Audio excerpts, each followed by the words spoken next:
Вскрыл я двигатель. Поехал за другим распредвалом, чтобы купить. Купил такой же абсолютно распредвал. Вот. Думаете, что в процессе установки его обнаружилось? В общем, смотрите, ситуация такая. Я его ставлю. Думаю, блин, он не подходит. Думаю, что ж такое-то? А он...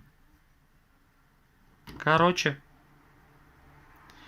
То есть, товарищи, которые изначально ремонтировали его, не знаю, может быть, в комплекте был, то есть он, может быть, уже двигатель был собран, может быть, я не знаю, предыдущему хозяину он достался, он решил его по-быстренькому собрать и избавиться от него, хотя бы запустив двигатель. Но получается, каким образом? То есть, распредвал был установлен вот так вот, то есть посерединке. Да, вот видно, то есть посерединке. То есть кулачками он вроде бы достает, здесь все нормально, то есть он кулачки рокерами вроде бы все достает, все хорошо, но вот такая вот история. А я ставлю и понять не могу, что ж случилось-то, что такое? Почему он не лезет? Почему, точнее, он лезет, но чересчур лезет? А вот выяснилось следующее. То есть, вот, смотрите, вот есть такой распредвал. Да? То есть, вот как бы его показать-то? Сейчас. А есть вот такой вот распредвал.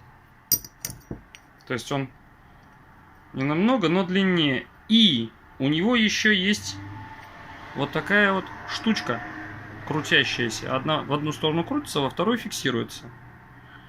То есть это вот именно для этого пазика. То есть он сюда вставляется. Одной рукой неудобно. Вот, одной стороны вставляется, он все без проблем ходит. То есть все без проблем крутится. То есть он здесь фиксируется и не прокручивается. То есть все. Видите, он стал намертво. А если в другую сторону, кстати, крутить, то там срабатывает механизм, он как бы отпускает эту всю систему. Ладно, это уже и не суть. Короче, вот все крутится, вот все замечательно. Ребята, когда собираете двигатели, убедительно вас прошу, не колхозьте. Постарайтесь все-таки найти оригинальные запчасти. Вот этот распредвал стоит 530 рублей. Вот этот вот распредвал стоит 600 рублей. Я, конечно, понимаю то, что в магазине могло данного распредвала не быть. И вообще этот распредвал мог у него просто валяться, он его поставил и запустил. Нет, ну чувак вообще молодец, гений, додумался. Молодец. Колхозинг в действии, круто. Вообще вот. Пятюнечку.